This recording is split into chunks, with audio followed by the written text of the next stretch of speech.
Despite being a huge fan of the game and what Wizards of the Coast has created with Dungeons & Dragons, it's becoming increasingly difficult to find justification in many of the decisions that the team is making, and this past week, between increased pricing and new competition, it might have just been the nail in the coffin for many fans.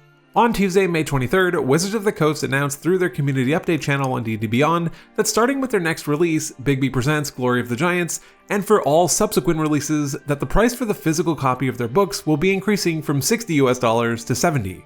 This might not sound like a massive increase, it's $10, but it comes at a time when WotC is really struggling with audience loyalty, with them just starting to recover from the massive OGL debacle at the beginning of the year, and when the team at Critical Role is about to release their own systems that will compete with D&D, it almost feels like the writing's on the wall. I'm really not sure how they could have picked much of a worse time to go ahead with these price increases.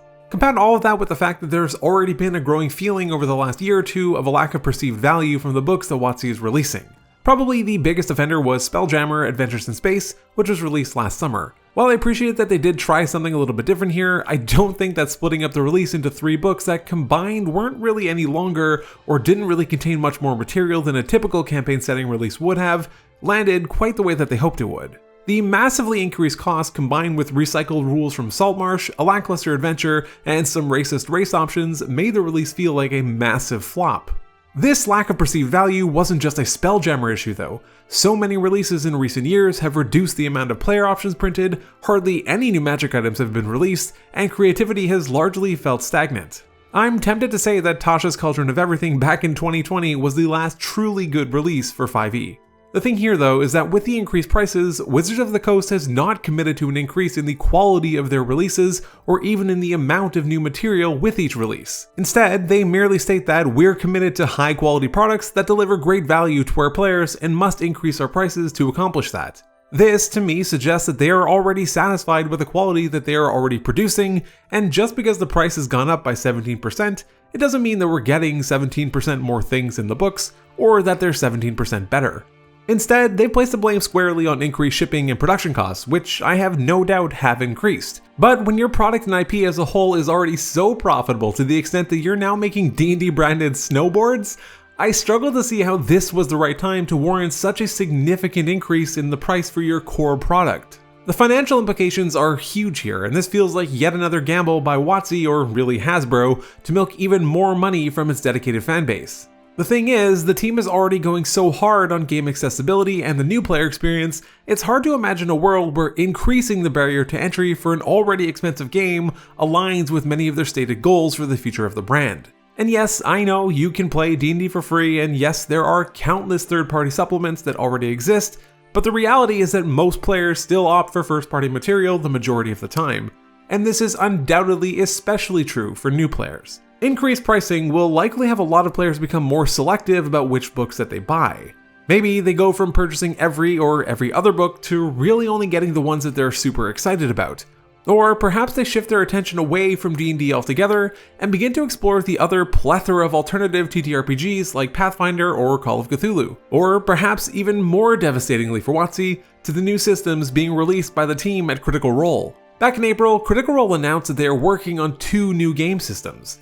Illuminated Worlds, a system designed for shorter arc-driven campaigns, and Daggerheart, a more classical fantasy genre style system, likely in the vein of Dungeons & Dragons. The first of which, Illuminated Worlds, has already made its debut with Critical Role's new show, Candela Obscura, which premiered on May 25th. Critical Role has an enormous audience, and while I am sure that there is a proportion of people who watch because they're playing Dungeons & Dragons, I am even more sure that a much greater proportion of the people watch because of the talented and charismatic cast that makes the show what it is. These 2 systems, Illuminated Worlds and Daggerheart, have the potential to pose a much more significant threat to D&D than any other alternative TTRPG based on nothing more than the massive built-in audience that Critical Role has amassed over the years. What we are looking at here is a situation where WotC is pushing their customers away even more in this same week that Critical Role debuts a new game using one of their new systems. The timing here is just brutal.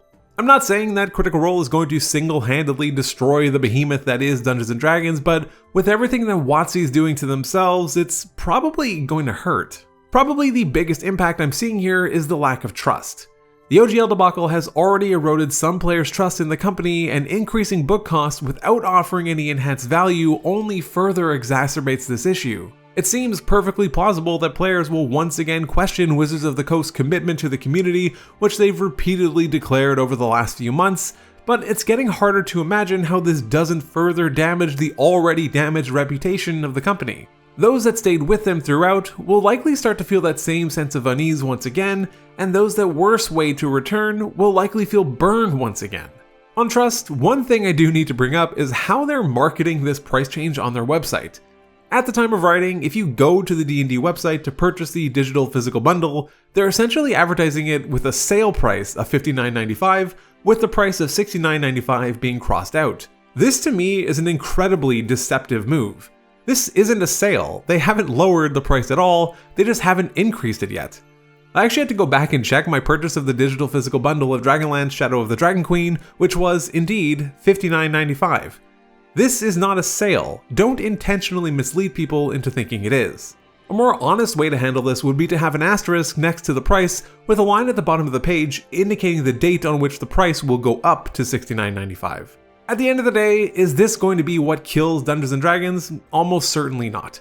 There's more than enough people who are unaware or simply don't care at all, and this will just be another thing that gets swept under the rug. But for those of us in this community that are passionate and care about the game, it just feels like yet another slap in the face this year. Let me know what you think in the comments below, and if you enjoyed this video, consider subscribing as it really helps other people find my content. Thanks so much for watching, and take care.